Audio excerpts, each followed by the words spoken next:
Good morning. It is a beautiful day here on Fox Lake in the Yukon, and Mark and I are doing some fishing. Mark's actually back there building a little fire on the beach there. We got some bait out in the lake, hopefully to get a lake trout. Some of you, like us, may not have a boat. And a boat is definitely better to get out in the middle and get some of those big lakers. But this is where the surf rod comes in. Now, a surf rod is normally used on the beach in an ocean, but they can be used in lakes. Put a little bait, a big weight, toss it way out there.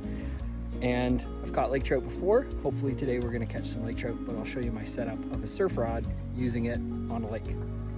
Here's my setup. This is surf rod setup. Typically you would use on a beach in the ocean.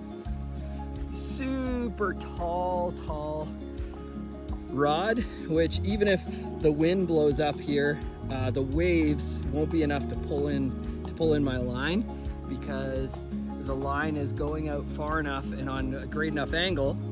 Typically it would be the same in an ocean. And the other thing is it kind of works almost like a slingshot or like a trebuchet. When you've got that long of a rod, you can actually get a longer cast and a longer distance. So my line is way out there past the drop off, typically where you would see boats running across that drop off for lake trout.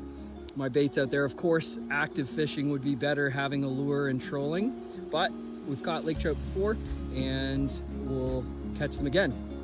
Here, this is Mark's setup. Here's Mark.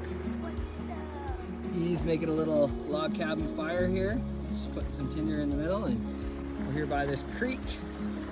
And Mark has some bait set up. He's got a little bell on his rod. And his setup here, we've got this creek flowing out. And anytime you have a creek flowing out, you often have little bugs and bits of food that are coming out into the lake. And his is set a little shallower at the kind of end of this kind of trickle into the lake. And hopefully maybe there's going to be a trout that comes along there as well.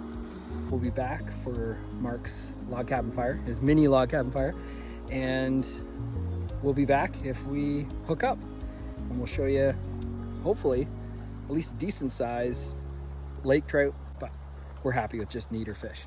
Hopefully you are too.